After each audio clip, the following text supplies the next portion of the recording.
Good afternoon, everybody. Beginning of our study. What happened?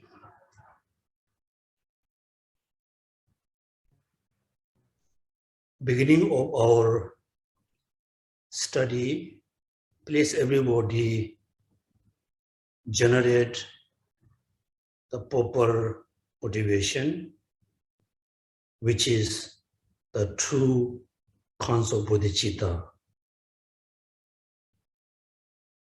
First, the conventional bodhicitta, which is the thoughts, the mind wish to be, the mind has a thoughts to wish to be Buddha, to benefit all sentient beings.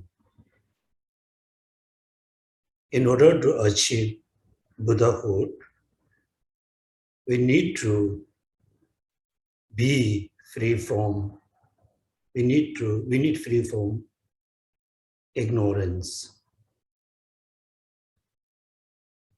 In order to free from the root of the samsara, the root of the sufferings, the root of all problems is the ignorance.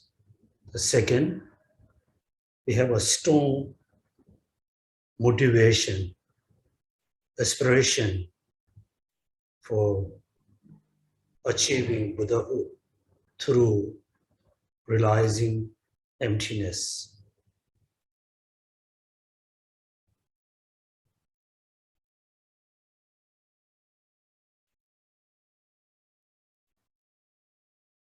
And also I said on the last Saturday, so our class must be more serious about studying and reflection on the meaning of emptiness. We really have to put lots of effort to realize emptiness. Most of us, when we study Lamrim, Heart Sutra, Four Noble Truths, whatever we have been studying, it looks like we are studying, the history. So when we study Four Noble Truths, we just studying, oh, this is the origin of suffering. This is the suffering. This is the cessation. This is a path to cessation. Oh, Buddha Shakyamuni is a Buddha. He became a Buddha. We just, just looking the outside. So when we study Four Noble Truths, most of us, we never try to realize what is the origin of my suffering. So what is the path to achieve cessation? So we always need to watch inside. We need to watch, we need to watch inward, not always outward. Likewise, so when we study the entering middle way, we are not just doing research. Who was Nagarjuna? Who was Chandrakirti? What are the texts? Text is written by Nagarjuna and Chandrakirti. No. So we are studying all these texts with the thoughts, with the wishing to realize emptiness. Therefore, the study about entering middle way, we really need to think what is mean emptiness. Nagarjuna says, nothing exists inherently. all phenomena around us merely designation established through the thoughts and term or name. It is really truth or not. We seriously need to analyze. Through analyzing, through studying through the entering middle way, within few years, we really try to realize empty, not just study. Studying is quite easy. You read the books, you just think few times, then you will know the meaning. But for us, most important is we need to realize emptiness. Therefore, at the beginning, there's the verses for the etymology of the 6 groan. So we chant slowly the root text from the 6 groan. On directly facing, he abide in the mind of meditative equipoise. Mean the bodhisattva who are already reached to the 6 groan or 6 bhumi, he or she is really facing towards, moving towards Buddhahood. Because he seriously meditate on, meditate on emptiness. Then also we must think, oh, I have been studying Dharma. Also, right now we are studying entering middle way. I seriously wish one day I want to be like the bodhisattva who abide on the 6 groan. Then why he really, he or she like facing, directly facing to Buddhahood. So he realized suggestness of dependent origination. Mean the dependent origination and emptiness is look like exactly, like our hands, the palm. It's just one hand, but it has 2 sides, in and out. Conventional phenomena and ultimate phenomena are just one kind of entity, different oscillation. For example, we just reflect on our own mother. So the mother is mother of us, our mothers. So we recognize her as a mother because we are her child. Also, our mother is a daughter of her mother. So based on our mother, we cannot really differentiate, oh, this is mother, this is not the daughter. This is daughter, not the mother. Likewise, within one phenomena, due to lacking the inherent existence or empty of inherent existence, then we establish the nature, the phenomena, the nature is emptiness. Due to established through many causes and conditions, then we name conventional phenomena. But the truth is just one coin, 2 sides, one hand, one palm has a 2 side. We should not think, the truth is totally 2 separate phenomena. Cannot. Therefore, when he or she reflect on dependent origination, instantly the person can reflect on emptiness. When he or she reflect on emptiness, indirectly he or she can reflect on dependent origination. The second line, and turn to the attributes of the perfect Buddhahood. So the person who realizes emptiness through direct perception, he or she already have the important cause to achieve the Buddhahood, particularly the the Rupakaya. Thus, Bodhisattva, who sees the truth of dependent origination,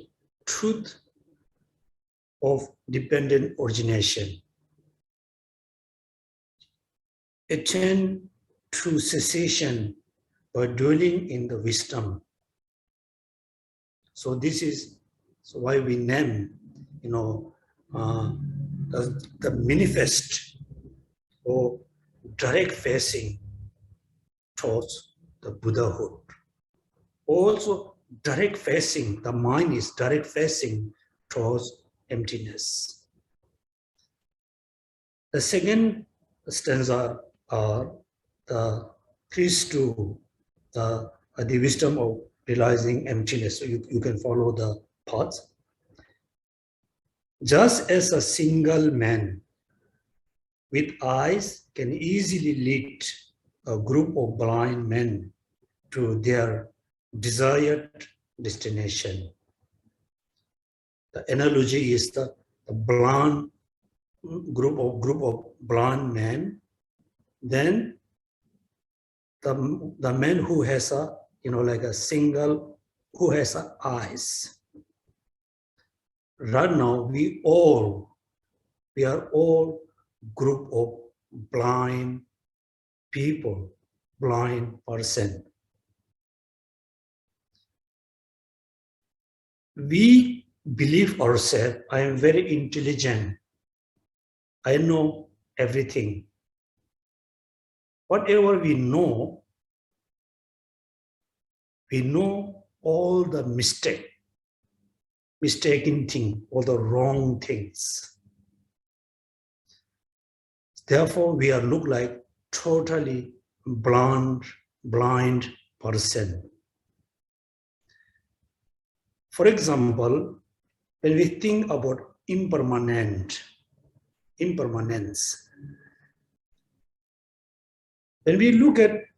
you see your friends every day, when you see your family every day, when you see your things every day, for me, we cannot see the thing is really changing momentarily. We met someone in the morning, then we met afternoon. For us, the person who we met in the morning, who are meeting right now, we feel, also we believe the person is same person. Actually, the morning person and afternoon person is totally different. One is already ceased. So this one we know, we realize how we are blind. Then we have the misunderstanding that things are totally impure. For us, everything is very pure. So mostly as a human, we attach towards another human being.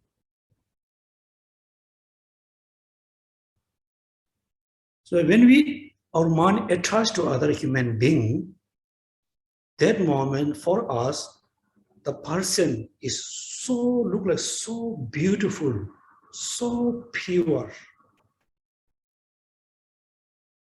When we closely analyze the person, the physical body, we analyze the physical, the body of the person.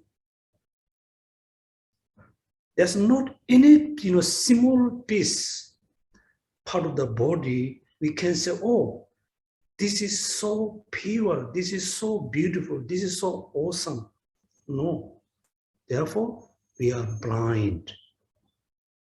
We have a lot of mistaken mind. Therefore, we have so many emotional problems, mental problems, also physical problems. So, all the Buddhas and Bodhisattvas, like Nagarjuna, Aryadeva, and this time, His Holiness Dalai Lama, they are the person who has the eyes. They can lead us. All the blind people can lead to the desired, like a destination, which can be liberation. Only liberation can be Buddhahood. So blind and the person with the eyes is the analogy. In the practice level, without the wisdom perfection, the rest of the 5 perfections look like blind person, blind people. If you practice, 5 perfections without the wisdom perfection, they cannot be cause to achieve Buddhahood. Therefore, it is so important to have the wisdom, which is really emptiness. A group of blind men to their desired destination. Here too, intelligence lead the sightless virtues.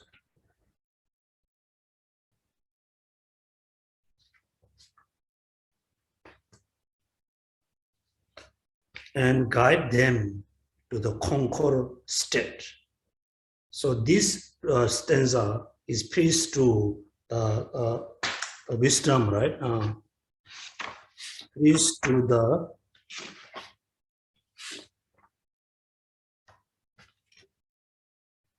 praise of the perfection of wisdom. Praise of the perfection wisdom. And this moment, we really need strong motivation to have the wisdom. Also, we need to generate strong aspiration to realize, to have the wisdom, to realize emptiness. Otherwise, until today, we are blind person. Then in the future, we will be blind. Then we will be blind for, almost we can say forever.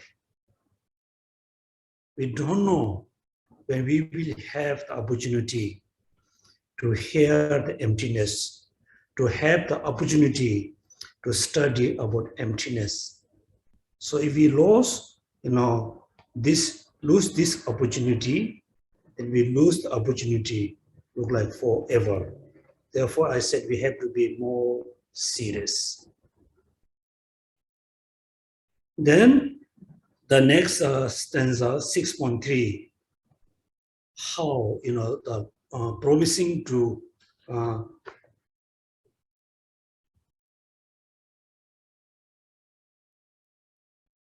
wisdom. Yeah, explaining suchness in terms of the seeing, profound, dependent origination.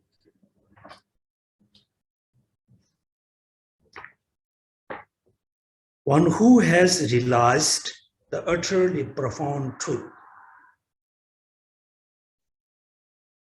So how we can realize the profound truth, which is emptiness? We can realize the profound truth through studying the Nagarjuna's treatise, Chandrakirti treatise. Then slowly, we can enter into the actual sutara, like Heart Sutara. Therefore, the the Nagarjuna treatise, the Chandrakirti treatise is look like key to open the lock of the Nagarjuna treatise. Chandrakirti's and Nagarjuna's treatise are look like key to open the lock of the Heart Sutra and Prajnana Paramita teaching. Then the emptiness is look like treasure in the Heart Sutra, in the mother, the wisdom treatise. We need to rely, or we need to study, the stillness treatise like a Nagarjuna treatise. Then why we can really trust? It is okay to perfectly, it is perfectly okay to follow Nagarjuna or not. Then yes, we can say, I can say it's perfectly okay to follow Nagarjuna's and his treatise. Then why? Next sentence. Through the scripture and through reasoning as well was the noble Nagarjuna. So Nagarjuna established, expounded the meaning of emptiness based on Buddha teaching scriptures. He didn't just follow, the teaching, the treatise, the sutra. And he used, a lot of logics and reasoning to establish the actual meaning of emptiness.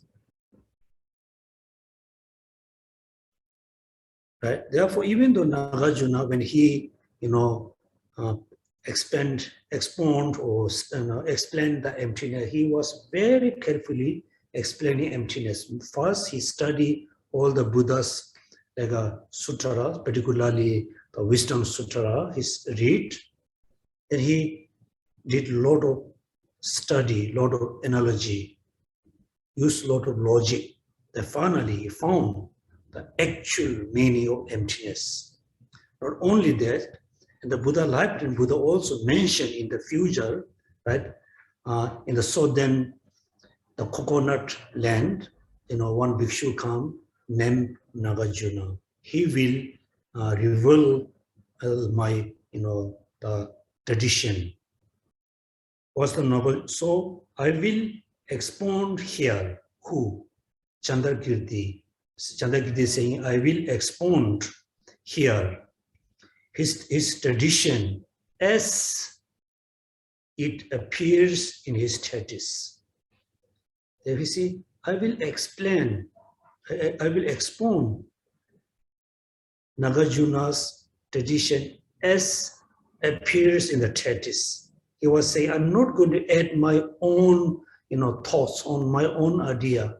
I will explain what exactly Nagarjuna explained in his treatise. That means you can see the lineage is very uninterrupted from Buddha, then, Nagarjuna's, I think, teacher, one of the Koyal, then Nagarjuna, then the person, Buddha Palita, then Chandrakirti, then all the way, to Nalanda, from Nalanda to all the way to Tibet, and mainly Sakya tradition, then goes to Lama Tsongkhapa. Also, Adisha brought a lineage, the Madhyamaka lineage to Tibet. Then he, spread the Dharma in Tibet, all the way to Lama Tsongkhapa. His tradition as it appeared in the treatise. Even ordinary person, so recognizing the vessels of that, who should explain the emptiness. Even ordinary person, when hearing about emptiness, share joys, surges again and again within their heart. So when somebody, hear about emptiness, the person feels so joy in the mind, in the heart, so joy, have a joyful mind. Why? Because everybody feel, everybody on the planets feel, I'm not happy. I don't want suffering. I don't want suffering at all. Then everybody, doesn't know how to overcome the sufferings and cause of suffering. Then Buddha Shakyamuni, Chandrakirti, Nagarjuna, Chandrakirti said, oh, emptiness is the only means to overcome suffering, cause of suffering, free from samsara. Then of course the person feels so happy and feels so joy about emptiness. Sheer joy suggests again and again within their heart. Tears born from such a joy fill their eyes, and their hair stand up in the follicles. Such as people have the seeds of perfect Buddhahood. They are the perfect vessels for this teaching. To them, you should teach the sublime ultimate truth. Then the next stanza for urging the perfect vessel to study emptiness. For them, the ensuing quality will come to birth. Adopting perfect morality, they will always abide by it. This is the quality of after listening the teaching of emptiness, about emptiness. They will practice this line. I feel, for example, adopting perfect morality, they will always abide by it. They will practice generosity and cultivate compassion.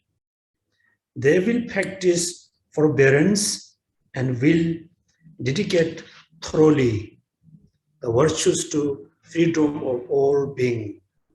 So this stanza is actually summarize all the Mahayana teachings. Also, this stanza, only these 4 lines, really summarize how our daily practice. The first line, adopting perfect morality, they will always abide by it. As a foundation, we need to adopt the morality. Yes, many of you has taken, the vows, Pratimoksha vows, Bodhisattva vows, Tantrayana vows. Just taking is very easy. You just, request to the qualified teacher, or he or she perform the ceremony and give you the vows. The most important one, they will always abide by it. Therefore, first, as a foundation, we need to adopt one of the 8 Pratimoksha's vows. All of you are lay person. You must adopt. You must, have the one or the lay person vows. All the, the 8 Pratimoksha vows mainly teach us control or physical action and verbal action, not much the mental action. For example, Buddha said, for the layperson vows, don't kill. Mean, control your physical action. Don't kill. Don't steal. Don't do, the sexual misconduct. Don't lie. Means control your physical action. Then, the harsh words and so. not much the mental action control. When it goes to the Bodhisattva, this is become more subtle, more difficult to practice. Because all the Bodhisattvas and Tantravas is mainly controlling our mind, controlling negative thoughts. Therefore, they will always abide by it. So we ourselves, we consider, I follow Mahayana teaching. Also, we consider I am Mahayana practitioner. If you really believe, if you really want to be Mahayana practitioner, the first is adopting the perfect morality. Be moral. Then we'll always abide by it. Then many people think, oh, one time I have taken the vows. I'm not killing, I'm not stealing, I'm not having any sexual misconduct. I'm practicing perfect morality. No. When you think, I want to kill, even when you're thinking, keep thinking you cannot kill, then you are still not really practicing the morality. You are not practicing the ethics. You should not think killing as well. You should not kill. You should not think, stealing. Also, you should not steal. Then you can say, oh, I practice my vows. How you practice? I thought I want to steal money, then I stop to steal it because I remember I was taking the vows. Right? This is like an ethical discipline. Then they will practice generosity and cultivate compassion. So when you adopt the morality based on the Mahayana teaching, then you have to practice compassion. When you practice compassion, when you see someone has a lot of sufferings, then you must be generous. You give medicine, you give clothes, you give food, you give money, or you give your like a physical support. Also, somebody lost the direction, you can show them direction. This was generosity. They will practice generosity. Then practicing generosity also, let's say, quite easy. If you have enough resources, you're okay to things, give to the people who need it, the sentient people who need it. That means every day you are practicing generosity. But we are forgetting the second one, and cultivate compassion. Whatever you offer to someone, offer with the compassion mind, loving mind, kind heart. But not easy to give things with a compassion mind. Then the next one, they will practice forbearance, then generosity with the compassion. Then the next problem what we have, you are a very generous person, you are very kind person, you practice compassion. But there are so many annoying people around us. There are so many annoying, a family who living around you, your brother, your sister, your uncle, your auntie, your nephew, your nieces. Somebody is quite annoying. Then how you can practice generosity with the compassion? Because you got angry. You got angry, anger arises. Then we totally forgot. I follow Mahayana teaching. I practice compassion, bodhicitta. Then we have a fighting, argument, also harming others. Therefore, they will practice forbearance, and will dedicate thoroughly. Then practice generosity with a good heart. Don't give any chance for the anger, hatred. Always practice in like a patience. Practice the forbearance. Will dedicate thoroughly. Also, every day after our Dharma class, after our like daily prayers, we do dedication. We thought, oh, I will dedicate this and this to there and here and there. We feel quite easy.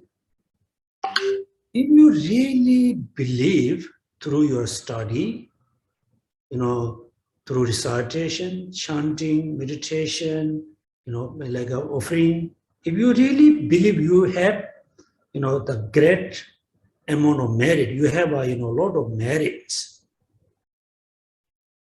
which is very good for you. It can be benefit for you the many lifetimes, this life, next life, after next life. If you really feel and believe it, then it's not easy to share your merit, your positive action with other, because we have attachment. Even though when we have an attachment with, our like a, let's say, cup of very good juice. The juice is very good and very nice, good for you, it's good for your health, expensive juice. When someone asks you to share it, with someone, when someone asks you to share it, you're not going to share it because it is very important, expensive. The positive action and merit are more important than any physical things. How? Most of you have a, like a house. You're living in the condo.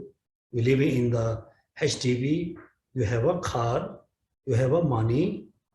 Whatever you have, whatever I have.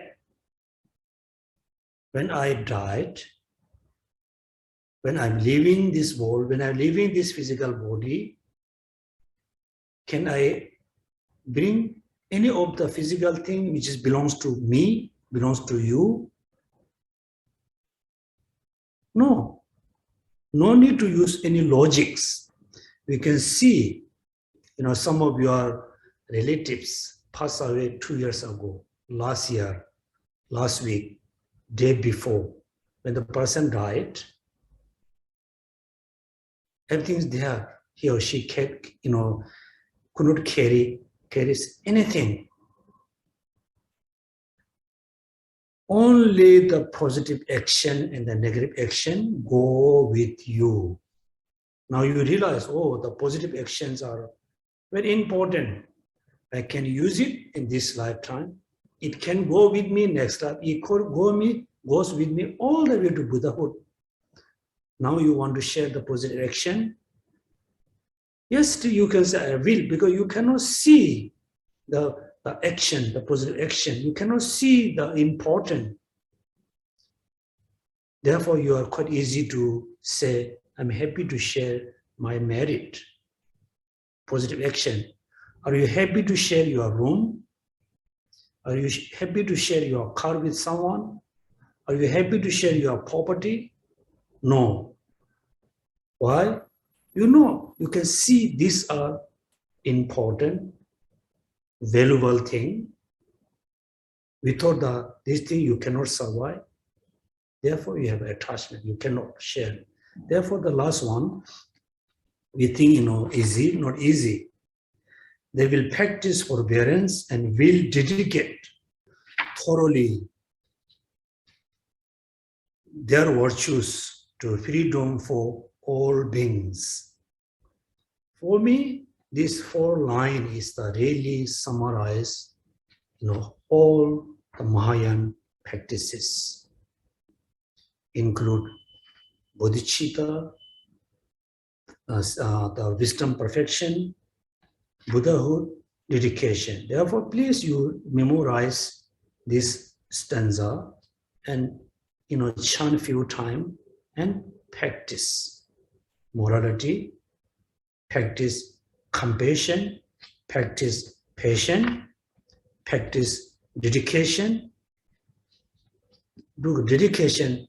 Usually when we do dedication, many people thinking, oh, for example, this day, every day we have I do prayers, meditation Buddha prayer. Everybody thinking I'm doing these prayers, free my relative from sickness, free me from sickness problem. This. This means their motivation is so, like a simple. Also, when we do dedication, you dedicate the merit, someone free from sickness and disease and problem. Also, you are dedicating the merit for very simple, kind of achievement. Means you have a diamond like a container.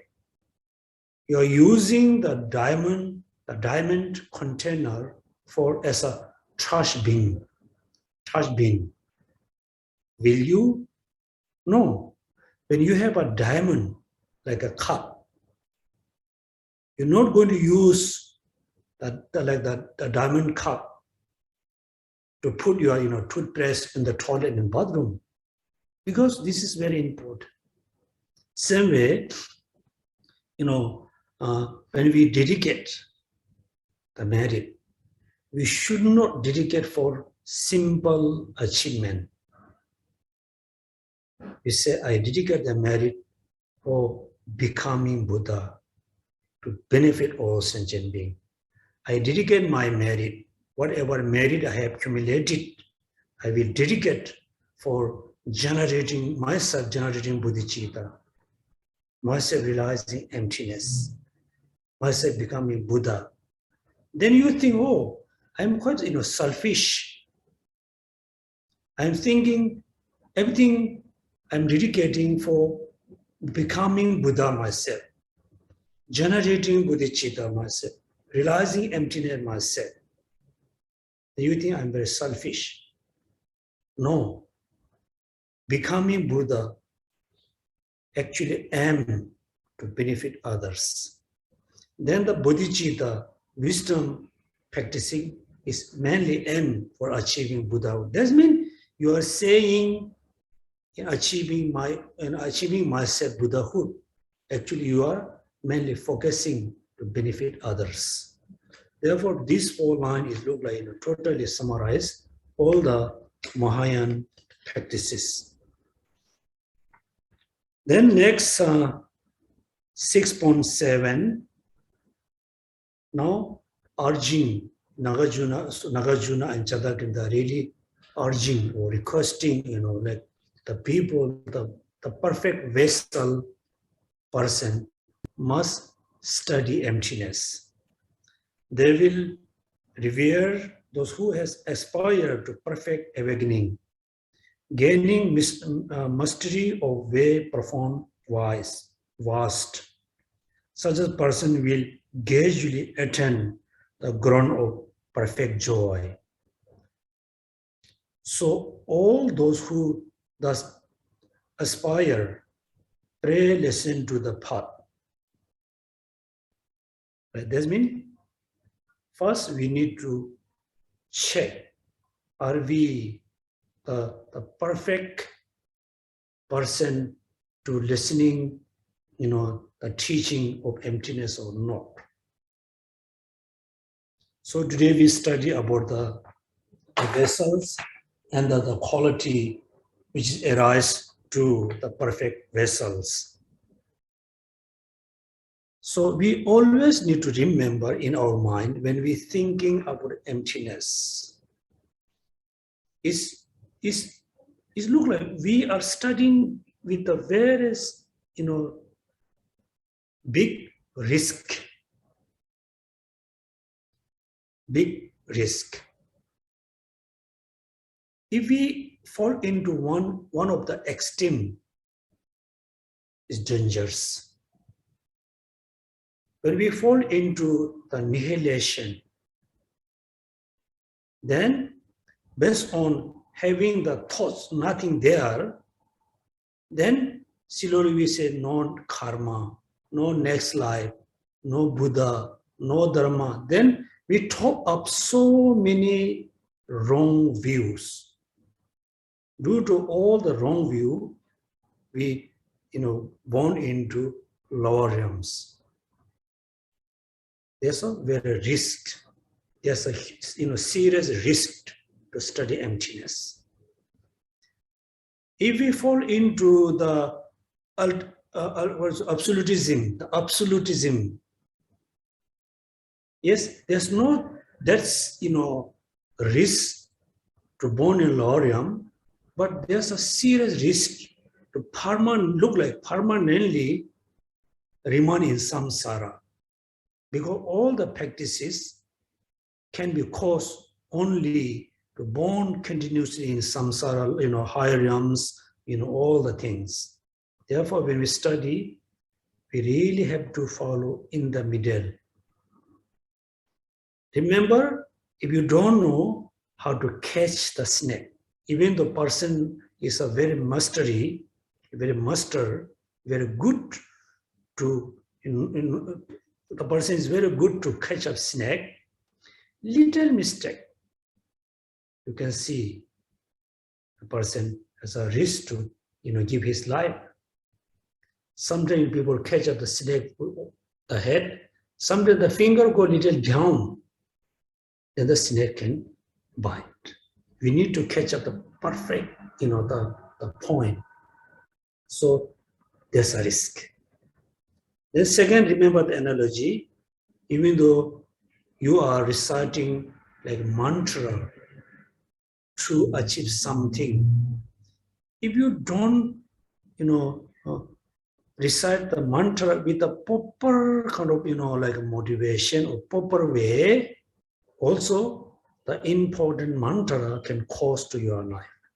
So we have risk. Therefore, we have to be very careful when we study emptiness. So today we mainly study a little bit about the perfect vessels. Okay.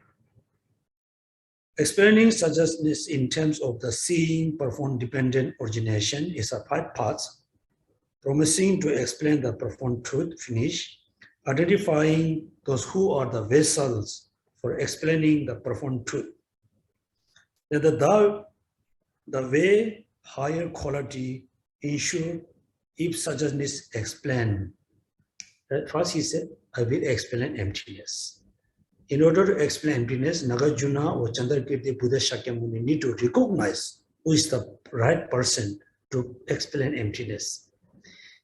If the teacher explains emptiness to the right person, the person can gain a lot of good qualities. If the teacher explains emptiness to the wrong person who are not the perfect vessel, then the student gain a lot of negative qualities, which is harmful themselves, harmful others. Therefore, in the, I think around the maybe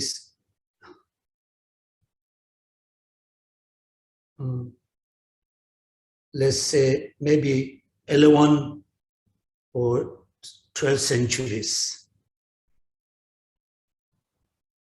That time, around the 11th or 12th century, there are so many masters come from China to Tibet, around Lhasa. When the Chinese master teach Buddhism, teach emptiness, then they taught them, when you meditate on emptiness, you need to think there's a nothingness. You need to meditate on nothingness. Then, if somebody asks question, how come, the fire, the house, the mountain, the food, everything is there? They say, all the things there for the conceptual, based on the conceptual thoughts, actually nothing there. They taught in one of the extreme. So therefore, if the teacher teach emptiness to the right person, the person can have a lot of good qualities. Slowly the person can reach to the first ground, which is the joyful ground. Ground. If the teacher teach emptiness to the wrong person, the person goes to the lower realms due to having the wrong view. So again, we are not just pointing other, oh, this is the right person, this is the wrong person. We need to think, am I the right person or not? The second is identifying those who are the vessels for explaining the profound truth, profound and truth.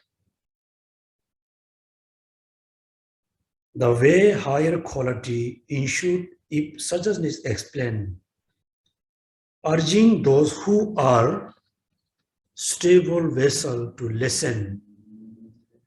Then the way suchness of dependent origination is expounded. 5. Now we just go directly to the vessels. Now page number 164. Oh, no, sorry, I think I'm mistaken. Oh, promising. Identifying those who are 162. Identifying those who are vessels for explaining the profound truth. We say profound and truth. Sometimes you say vast and profound. Emptiness is vast and profound and truth. There's a 3 meaning. We say the emptiness is such as vast. Mean all phenomena has the nature of emptiness. It is such as vast. All phenomena possess the nature of emptiness. Then it is profound. Mean when we try to understand, this serious kind of dangers going to fall into one of the extreme. Someone cannot fall into 2 extreme, both extreme, one of them. And also not easy to understand the emptiness. Therefore, it's a profound. And truth.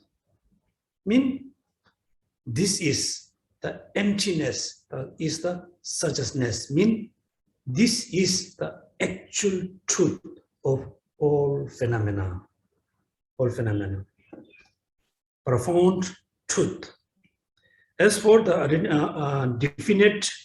definitive treatise, they should also be taught to not just anyone, but to those who, because of the past habituation, have planted the seeds for realizing emptiness. So we all has the habituation. Many years, in the past, maybe 1 year or 2 years, 3 years, 5 years, since we have been hearing about emptiness, that means we have some kind of habituation. We got some kind of tendency. We have some kind of habituation. Then have planted the seeds for realizing emptiness. Not just have a habituation about emptiness, because we have been saying, we have been studying emptiness, but we don't know we have planted the seeds or not.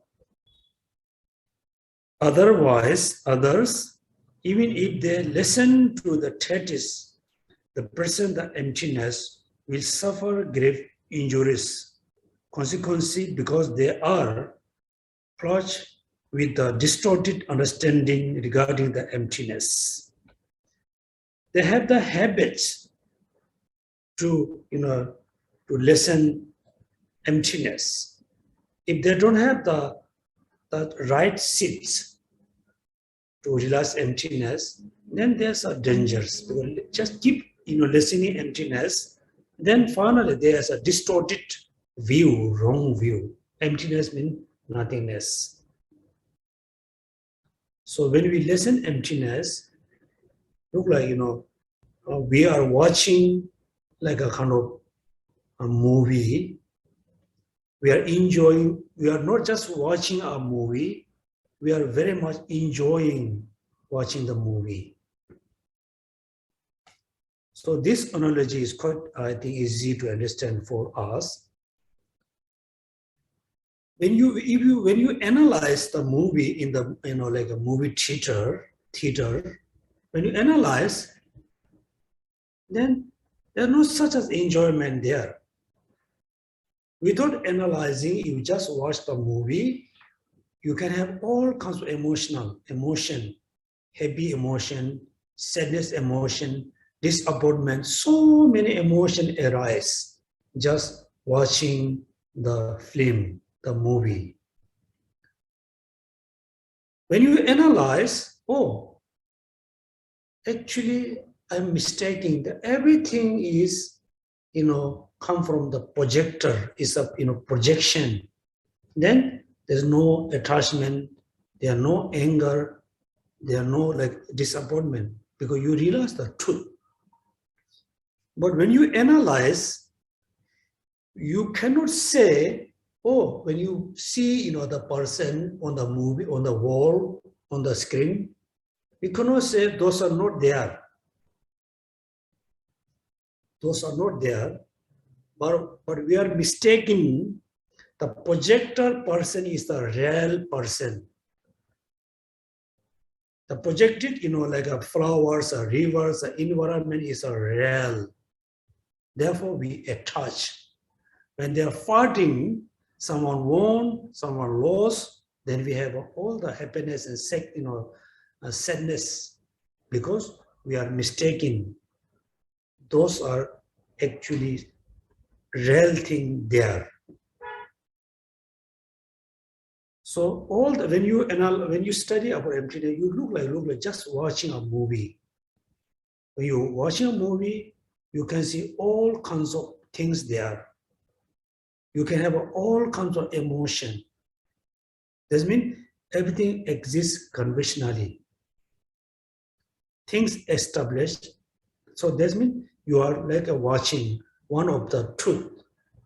You are realizing one of the truth, conventional truth.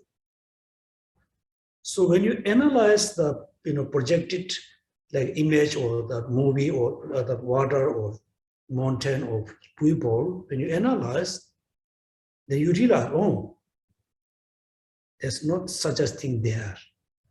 So many things come together, things appear to you, then you become emotional. That means when you analyze the phenomena, then we notice, I thought everything look like real there. When you analyze, not real there. Right? Look like, I think the movie, this day in the movie, things are really good to use analogy for explaining emptiness. So my teacher who passed away 2 months ago, very important teacher, he has a roommate at the same age. Right? Then both of them, when they are, I think, very young, just I think they came to India, maybe been only few years. Then both of them went for watching a movie in the movie theaters. That time there wasn't, the colorful movie with the color, just black and white. Then they just watched the movie. Then one of their friend also there. It's a rainy season. He has the umbrella. In the movie, when they saw, raining, he instantly opened the umbrella, right? That means you can see when we really don't analyze, we think the raining is real there, the farting is real there, the beautiness is real there.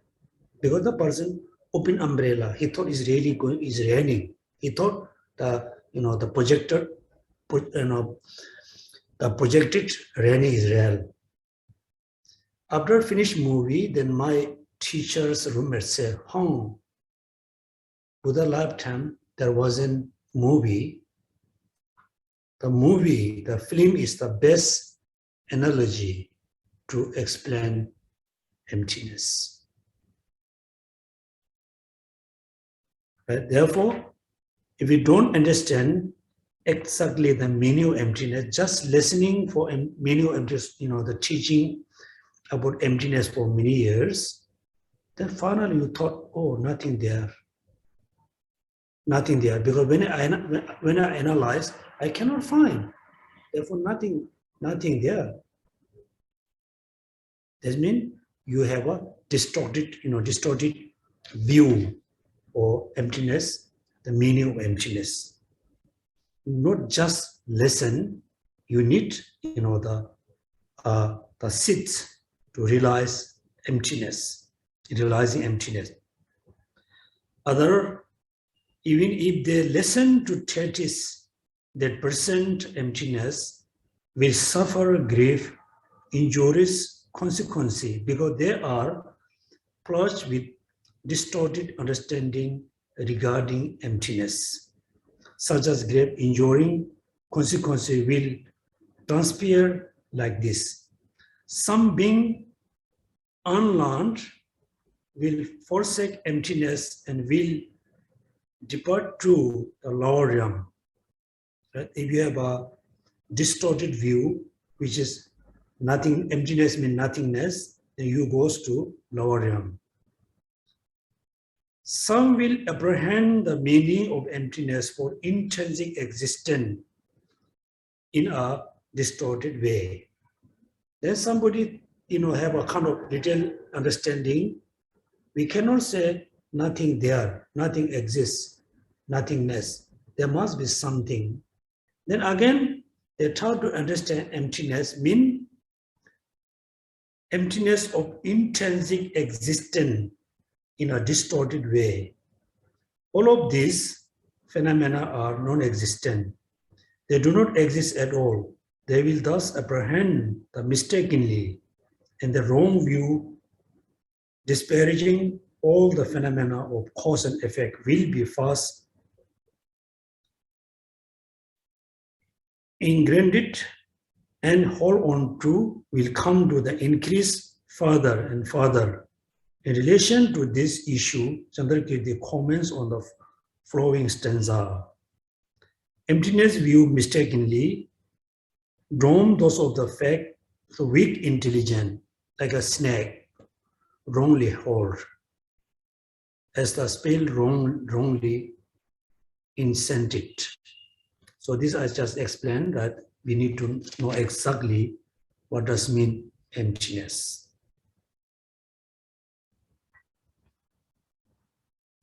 Now we just go to the next stanza.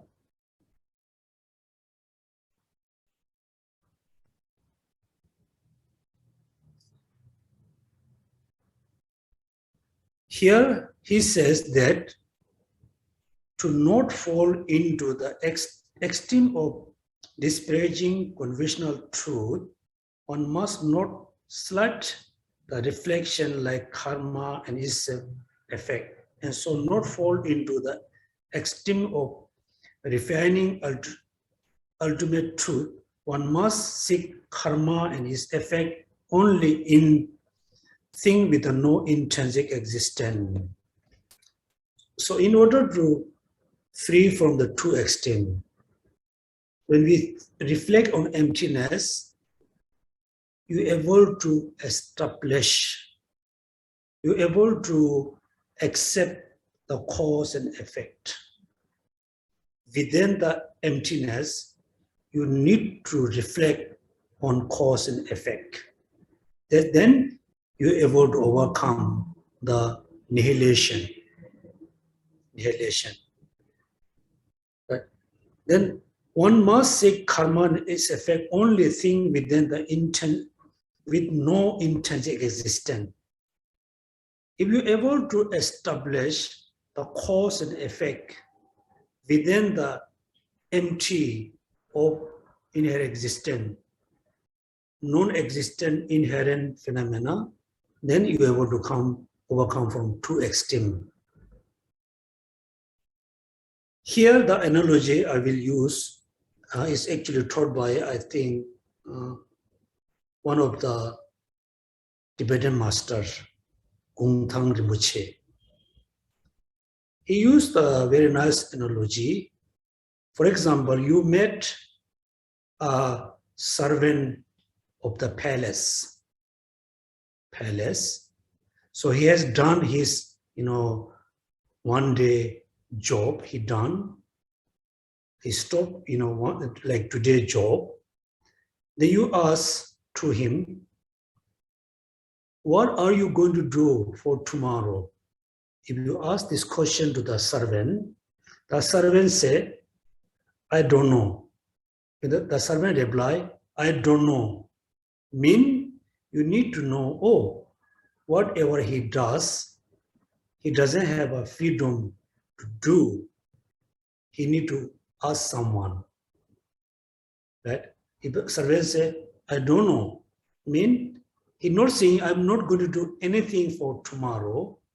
The person was saying, I don't know. Mean the person doesn't have the freedom to what need to do for tomorrow. This means things are not exist independently. Same question you ask to the servant, what are you going to do for tomorrow? The servant reply, the king knows. Mean the servant, whatever need to do, have to be done, it depends on the king. Yes, sir? I don't know, mean the person doesn't have the freedom. The person say, oh, the king must know, the king knows, mean the servant, whatever he or she need to do, it depends on the king. Right? Therefore, when we say emptiness, we are not saying nothingness. Everything not exists inherently, mean exists, but not inherently. Exists different ways. Does mean, yes, you are, when you have this kind of idea, thoughts, thing exists not inherently, mean you are free from the absolutism. Also, when you say everything establish or exists because of things not exist independently. Indirectly, you are saying everything around me exists because of depend on something. That means you are free from the annihilation. So you need these true thoughts. When you reflect on emptiness, you must have a more strong conviction about cause and effect. When you reflect on cause and effect, you must have a strong conviction about emptiness. Within the emptiness, we can establish, thing existently. We can establish thing.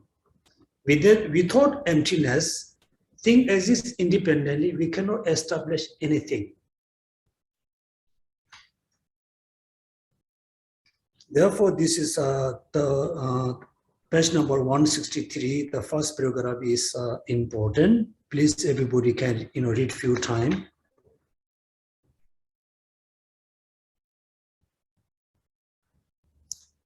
Thus, Chandrakirti has started that war. Want to conceive conditioned thing as non-existent. This would be constitute a wrong view. Now there may be linguistic level difference between non-existent, not being existent, non-existent, not being existent. When you use linguistically, you can see it's different. Actually, the meaning is same. You can say non-existent, not being existent. Linguistically look different, the meaning is same.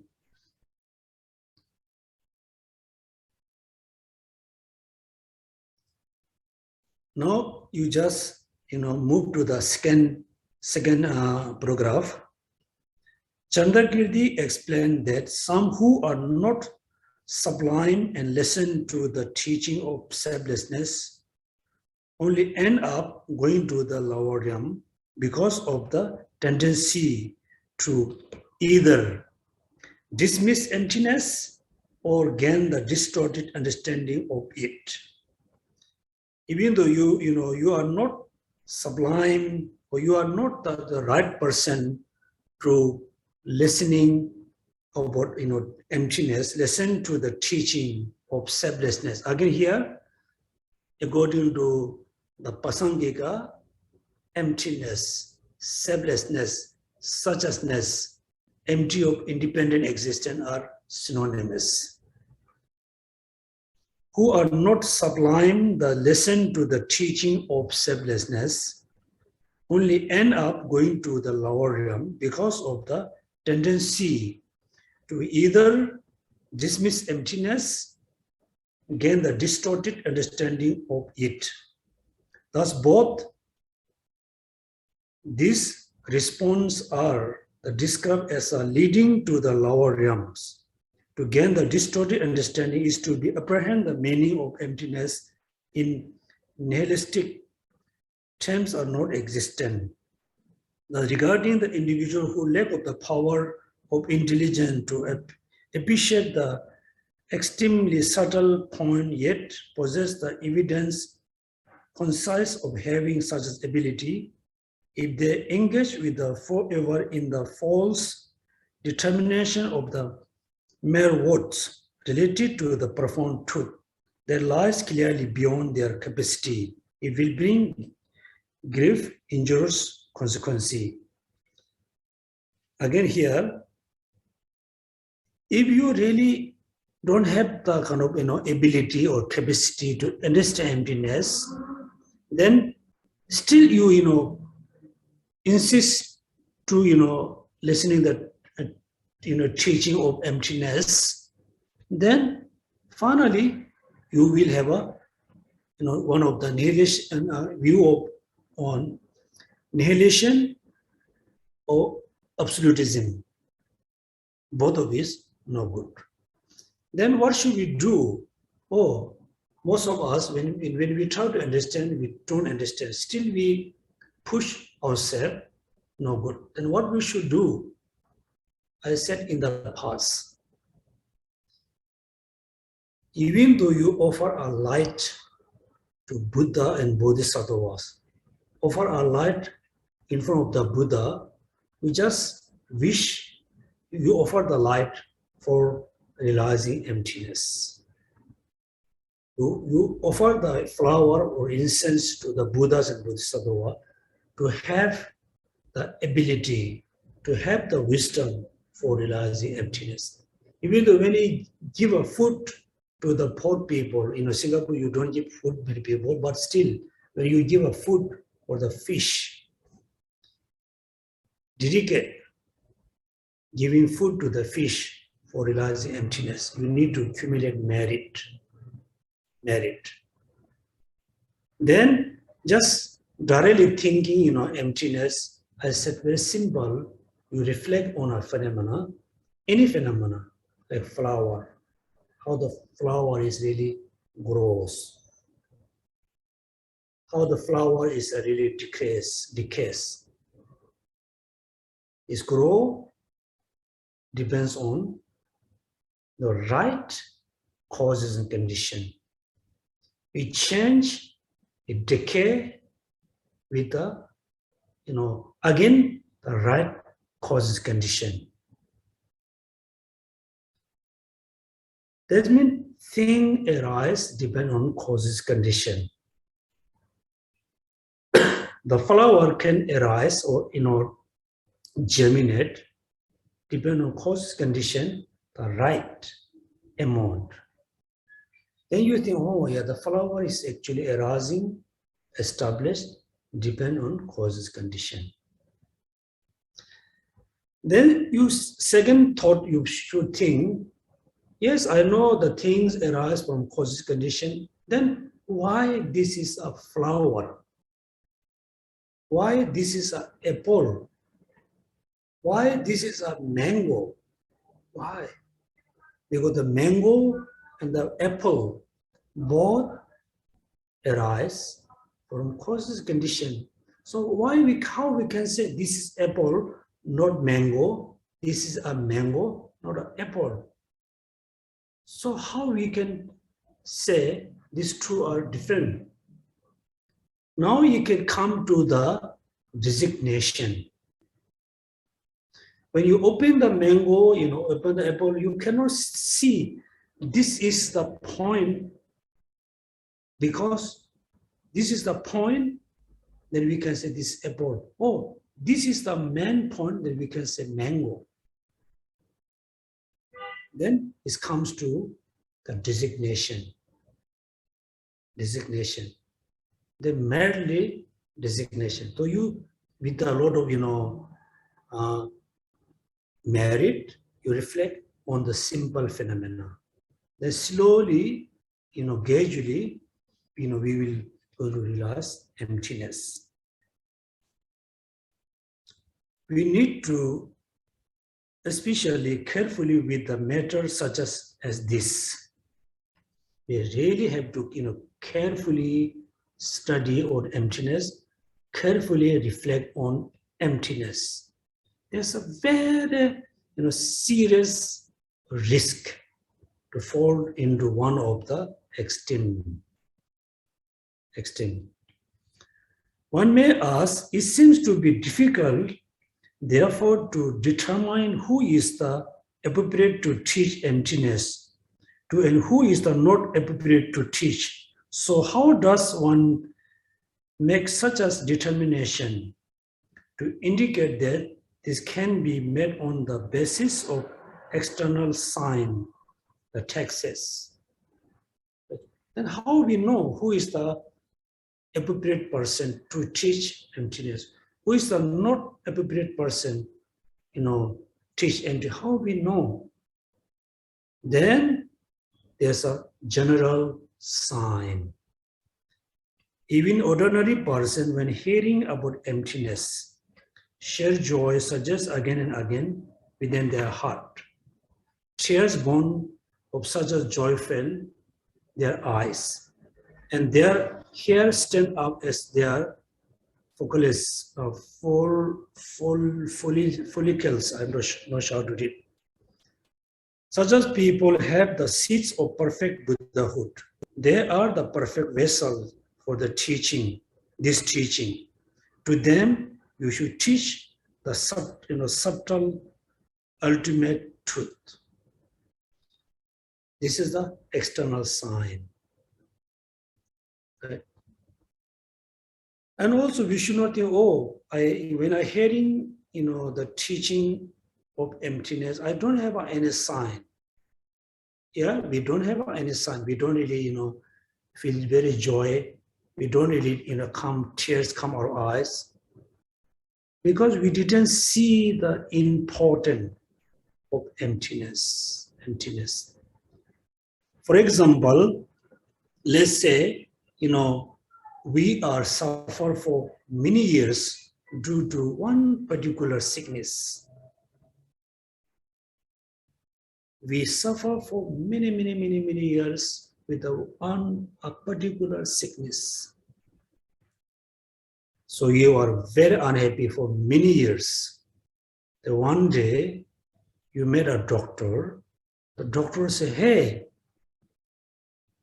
this is the right medicine to eliminate the particular sickness, remove the particular sickness. How do you feel? We're so happy. So happy. Right? Likewise,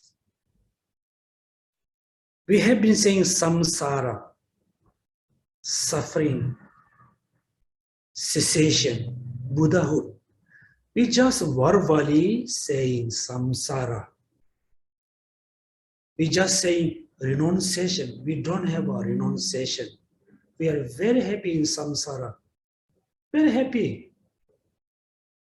If you yourself very happy in samsara, then you cannot see the ignorance is very bad. You cannot see the anger is very bad, attachment is very bad mind. Because you are very happy in samsara.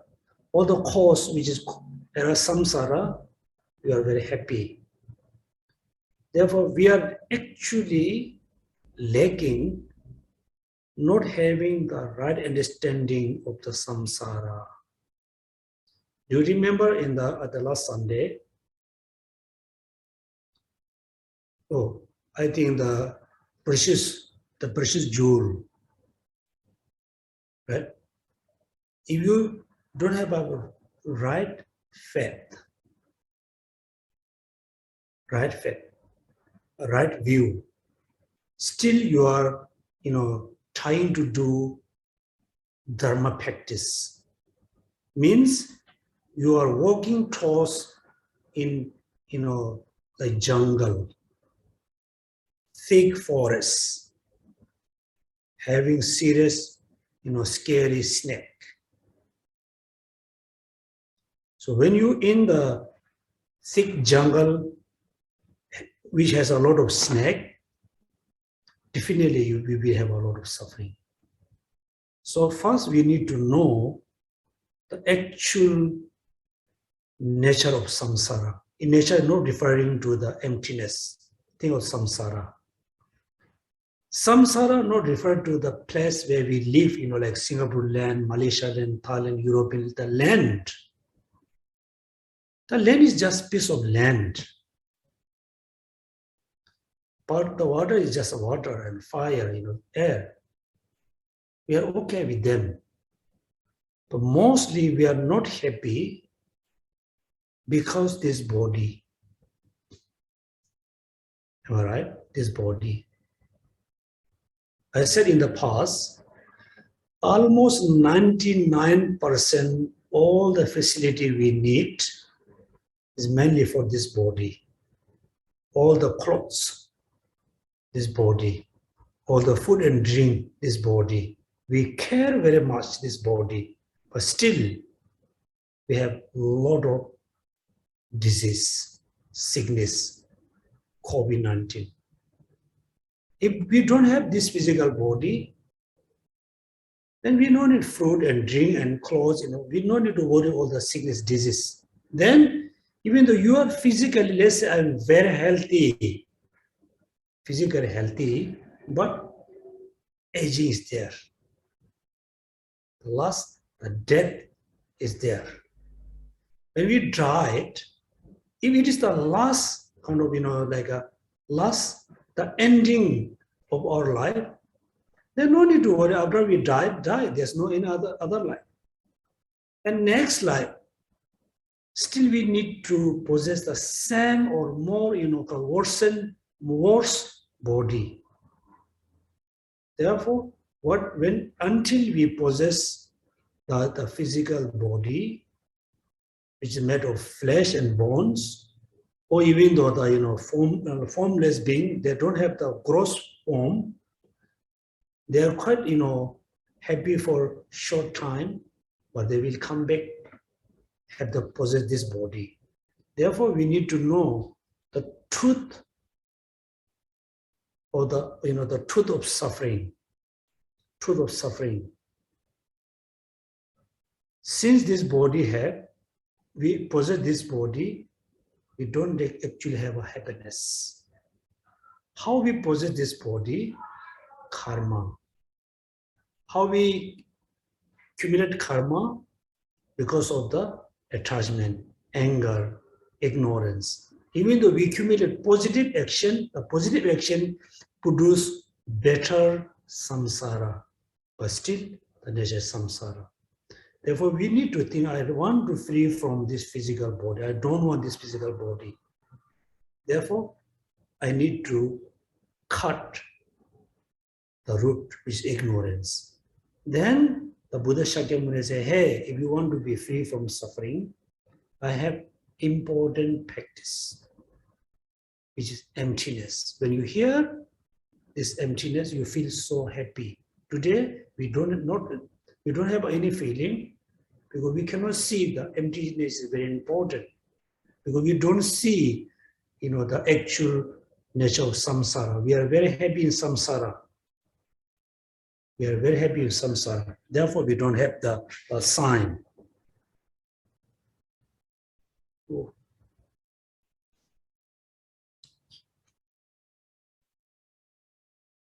Even though such as people have the seeds of perfect Buddhahood, they are the perfect vessels for this teaching. Perfect Buddhahood means the person who has the person who is the perfect vessel. He or she can realize emptiness, then he or she can be a Buddha. Even ordinary person on the beginner's stage, when hearing the undistorted discourses about emptiness, share joy suggests again and again within their heart because of the hearing such as discourses. Tear-born of the such as joy filling their eyes, and their hair stand up in the follicles. Such as people have what is called the seeds of realizing emptiness. Seeds of realizing emptiness. These seeds of the conceptual gnosis of perfect Buddhahood. Seeds realize emptiness. The seeds which is for realizing emptiness is a seeds of the non-conceptual, the wisdom of perfect Buddhahood. It is people such as these who are the perfect vessel for this teaching by a well-versed master. So to them you should teach the sublime ultimate truth, the truth whose characteristic will be explained below. If you meet the right person, teach the right meaning of emptiness, the person can have all the qualities.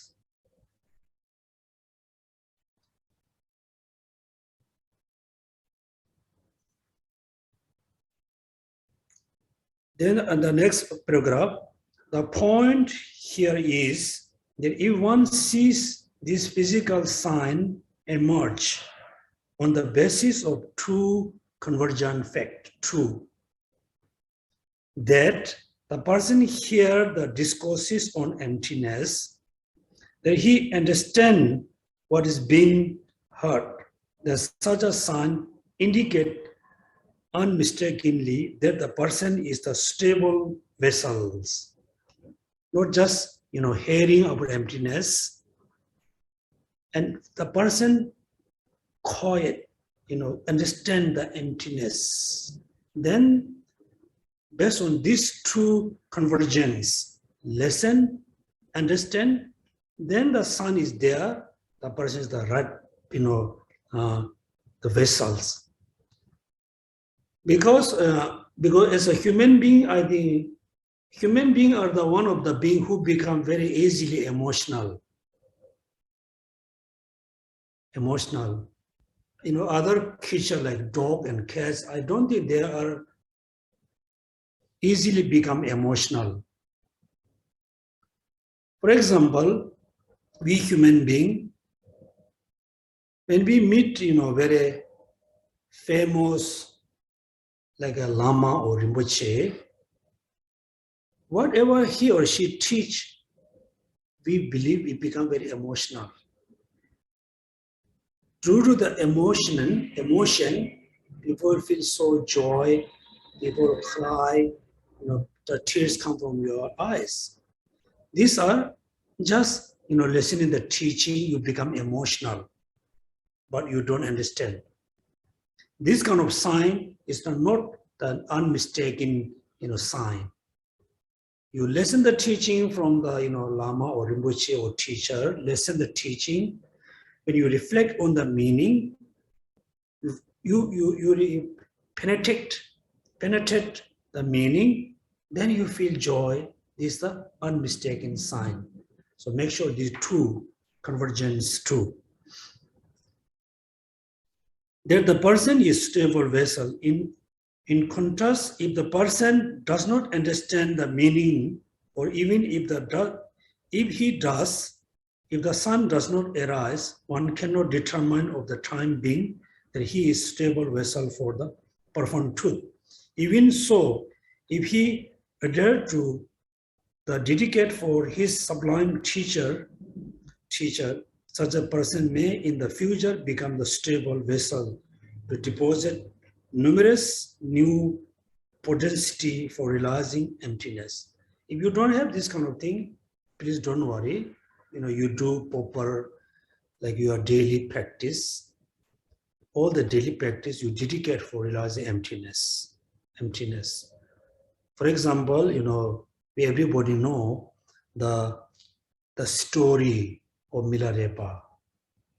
When he was very young, he didn't know anything.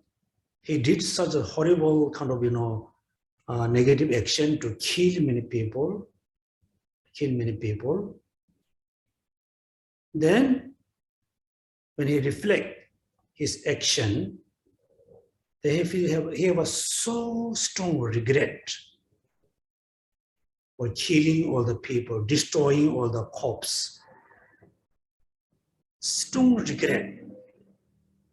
Then he requests to, he met Lama Marpa. The last few years, his teacher Lama Marpa asked him to do all the hard, working, building the house, plant the field, all the home, work. He done everything with the one important reason. He have a very strong faith.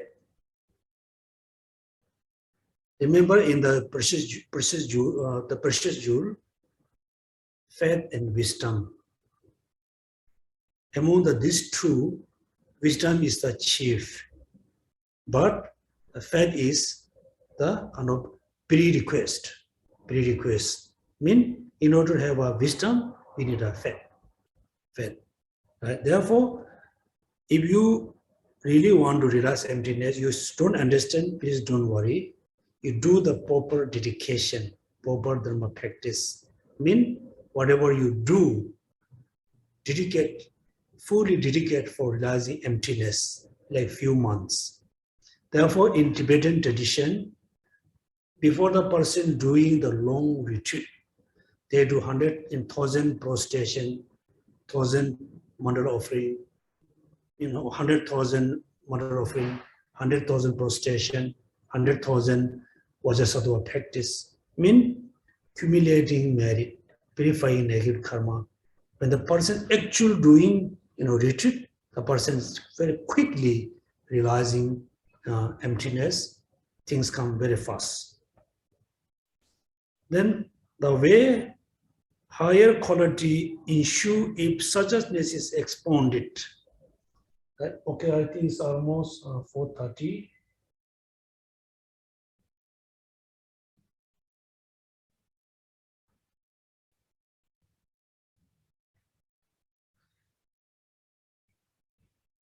Now, please remember it here. Emptiness is the most important thing to realize. Realize emptiness, we go to Buddhahood. Not realizing emptiness, we are always in samsara. Let's imagine, let's say today we really realize emptiness is very, very important. Then through your study, you really realize emptiness. but you haven't free from samsara. You haven't free from ignorance. It takes eons of eons here to achieve Buddhahood. Then now you can see, oh, now I realize emptiness.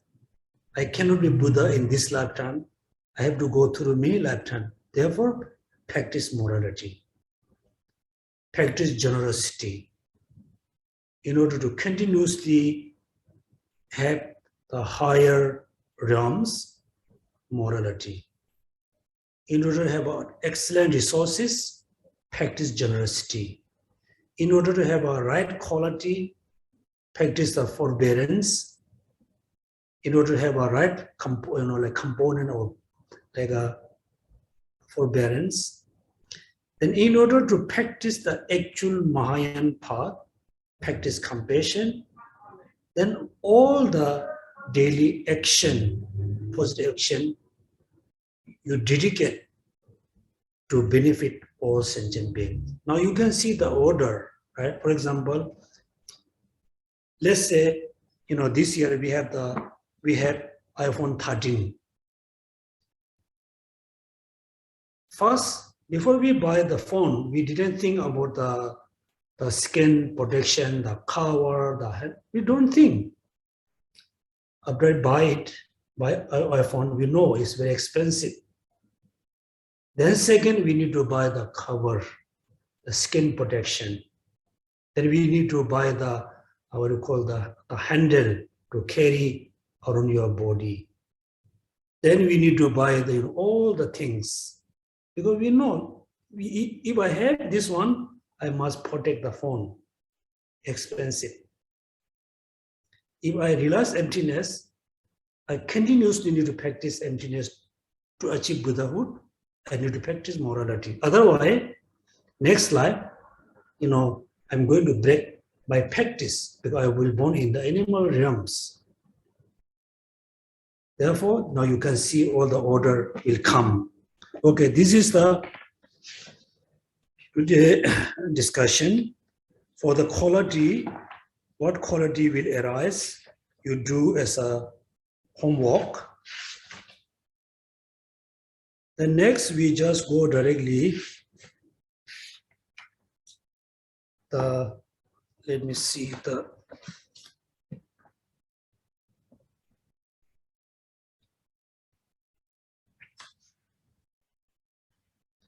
Next Saturday, we quickly go through the qualities, which ensures if the suggestion is expounded very quickly, maybe like 20 minutes, or then we just go identifying the object of negation. Object of negation as a homework. Please remember, also you memorize the 10 perfect equanimities. 10 perfect equanimities with respect to phenomena. What are these 10? Page number 171. Go through the qualities which is ensure after explain emptiness, then memorize the 10 perfect equanimities with respect to the phenomena. Then we mainly enter into the study about emptiness. Okay, so we can have a Q&A. Still we have a time, 20 minutes. Thank you, Geshe, for the precious teaching. So, Dharma, brothers and sisters, so it's time for our Q&A. If you have any questions, please feel free to raise your hand, or you can type in your question in the chat window. Maybe Geshe, we have a question from last week. Last week, you mentioned about the precept. One of it is do not consume the wine or alcohol. So the question is, if the wine is used as medication, for example, senior to use it to overcome coldness, Is this all right? How about using wine in cooking? Yeah, using wine for cooking is, so far I can say, okay. For example, in the Buddha lifetime, also in the Vinaya Sutra mentioned, if the person is very sick, the person need kind of the alcohol things. Then first we must boil the alcohol, reduce the energy of the alcohol, and let the patient drink. So when we cook, the one with the food has a better taste, but it doesn't really have the alcohol there. Adding alcohol in the food is okay because it just change the taste. You're not going to get drunk. Then the person need to take the alcohol as a medicine, as a lay person, perfectly okay. Perfectly okay. If the person is a full ordained, ordained person, there's no exception alcohol as a medicine. The full ordained person, they can take garlic as a medicine, as an exception, but not alcohol. Alcohol, right? Because when we attend His Holiness teaching, His Holiness perform giving the layperson vows, then one is, the alcohol.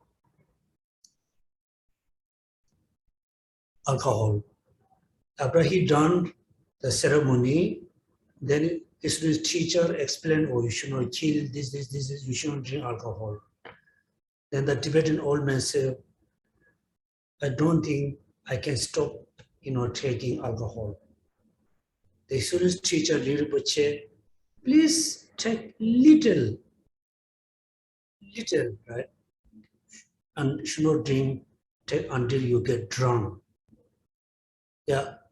Also, if you're really able to control your mind, oh, I only drink this amount as a medicine, you are perfectly okay. You're drinking a lot. I'm not saying you're going to accumulate negative karma. It is harmful to your health. Also, it causes inconvenience with your family. It causes inconvenience with your friends. Also, it causes to lose your, kind of like properties. Yeah. Next question.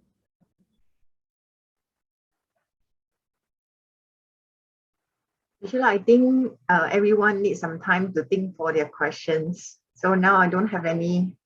Okay, we have another 6 days until next Saturday.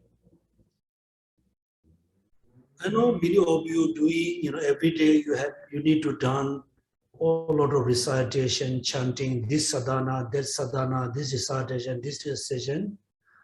For me, what I feel, instead of, reciting lot of mantra, recitation, chanting, you reduce the timing for recitation, chanting, and you spend more time with the entering middle way with the root text and the commentary.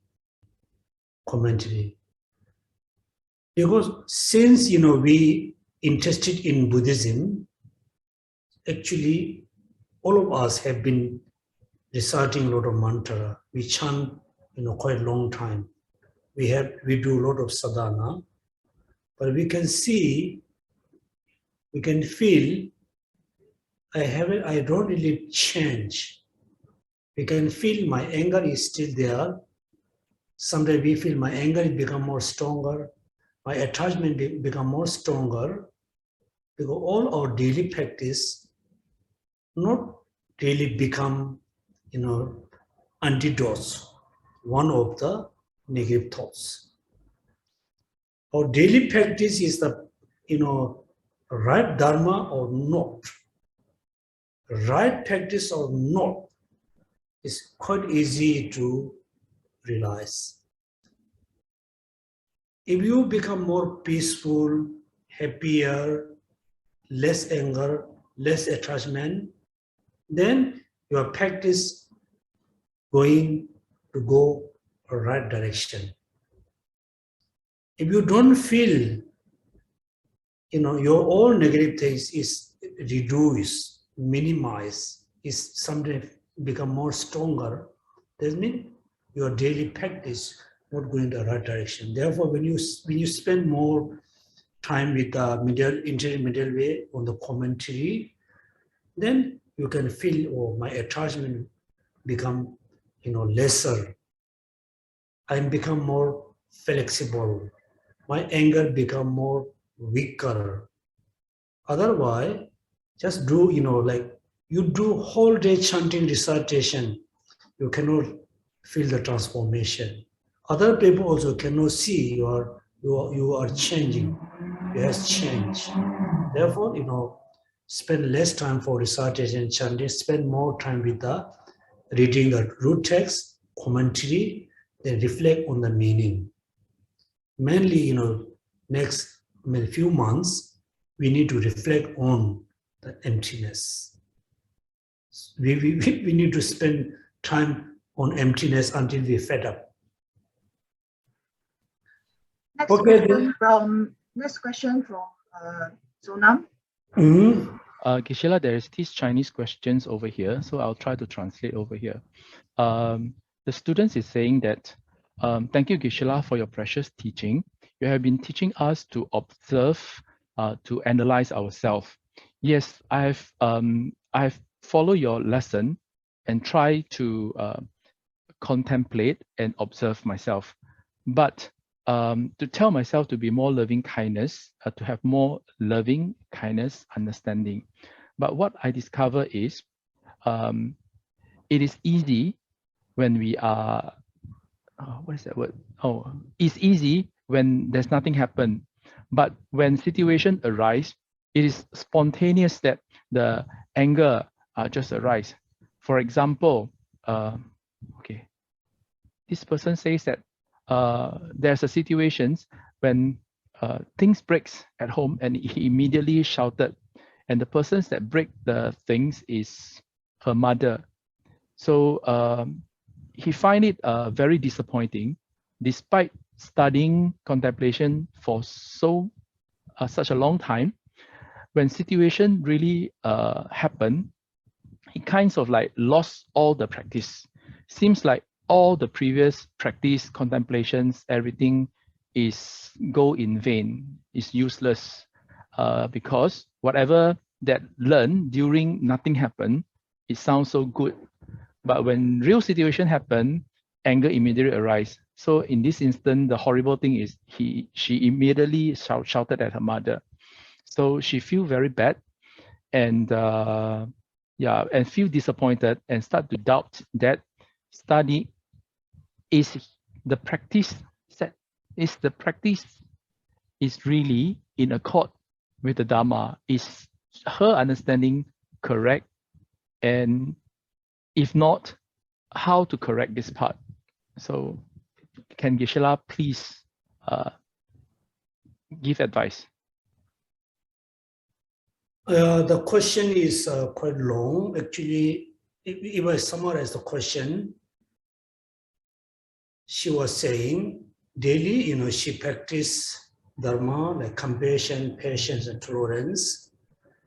Sometimes things happen instantly, then cannot control the negative thoughts. It's not only you, it's happened for everybody. Even though the Bodhisattva who reached to, like highest bhumi, sometimes they have this kind of problem. So for you, good thing is you realize you are mistake in your practice, which is good. Also, when you shouting your mother, you also realize, it's no good. Realizing your fault is So very important to transform your practice in the right direction. Many people don't realize their mistake. Someday they're shouting to someone, they feel proud instead of recognizing the mistake. Me also, usually I'm quite calm person, also very flexible. Sometimes I become very short tempered. When I realize, immediately I realize, based on realizing the mistake, immediately I change my attitudes. So we all have to go this way.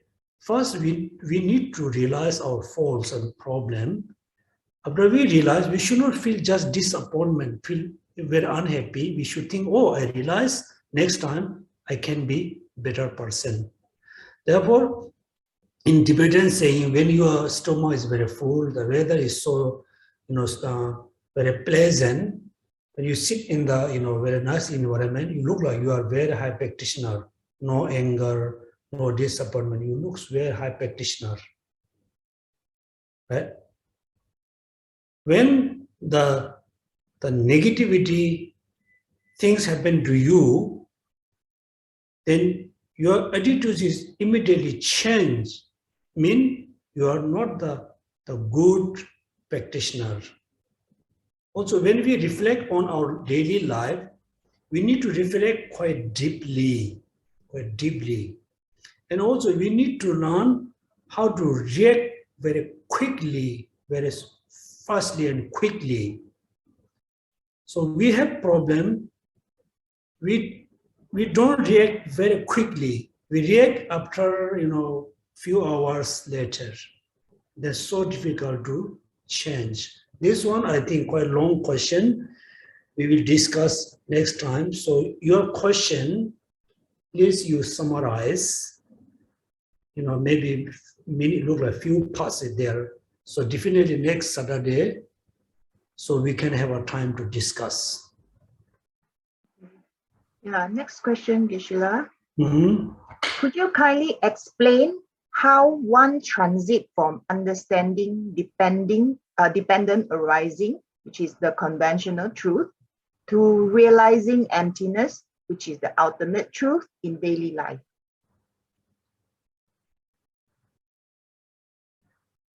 I will explain based on the teaching, not based on my own experience.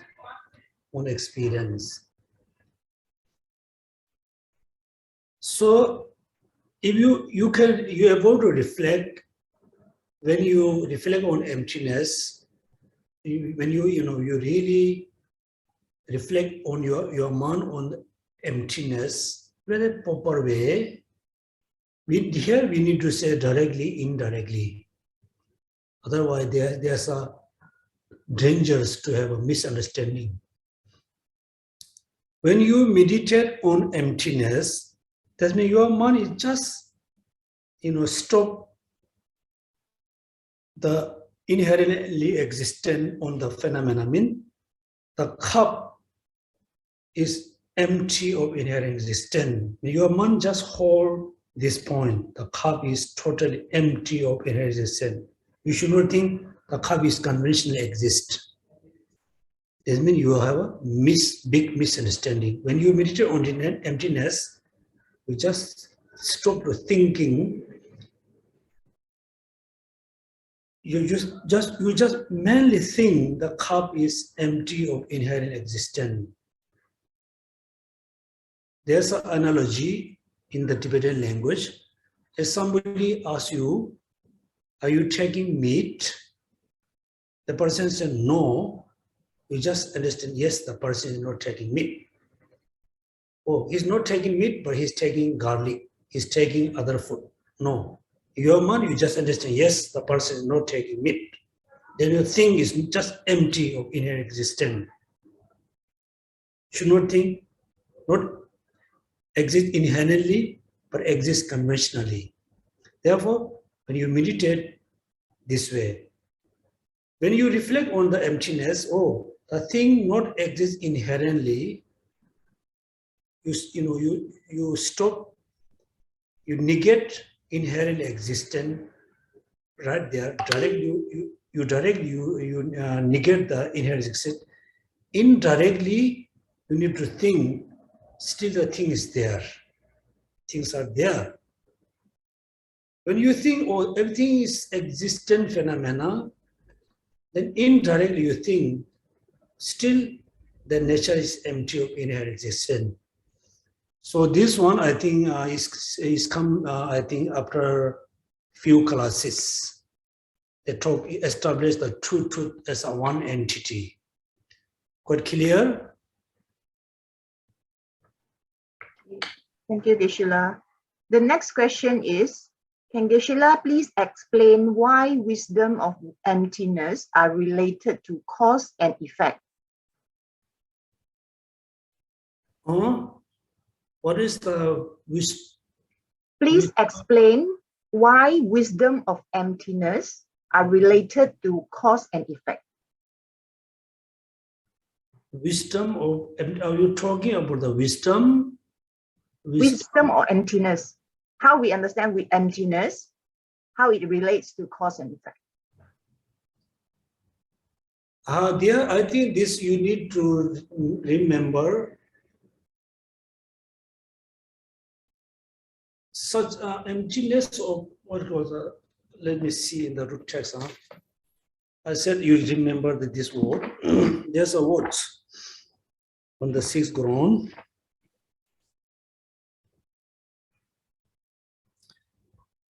Profound dependent origination. Profound dependent, seeing profound dependent origination. It's a profound dependent origination. It's not saying just seeing the profound, seeing the emptiness, seeing the profound dependent origination. Sometimes you can say suchness of dependent origination, right? Therefore, the wisdom, emptiness of the wisdom. So I'm not sure you're talking about the wisdom itself, which realizes emptiness, or you're talking about when the wisdom realizes emptiness, how you can relate to the cause and the condition. If you're asking, the emptiness which is realized by wisdom, how you can relate it to the cause and condition, these causes condition, not we are talking about the actual causes and condition. Here you need to know the three types of dependent origination. Dependent on causes and condition means actual causes and condition. Then dependent on past and whole. Dependent on parts, better say parts. And dependent on trend and thoughts. For example, when you say big and small, when you establish this is big, we can establish the big depends on the small. The small is kind of cause to establish the big. The small is not actual cause to arise the big. East and west, eastern and west, east and west. East established depend on west. West established depend on east. East is not the cause to exist, arising the west. West is not the cause to arise east. Therefore, big and small, east and west. Then also, for example, good and bad. Depend on good, we can say this is bad. Bad, we can establish depend on the bad. Bad established depend on good, but they are not internally cause and effect. Therefore, you need to you just study a little bit about the how we can establish the three kinds of dependent origination. The second and third, but not the actual cause and condition to arise, but we say cause to establish. Okay, so we can stop here today class. So all of you, thank you so much for attending the entering middle way class, right? Entering the middle way class, and also very much appreciate all of you. Very much be patient with my English. Thank you so much.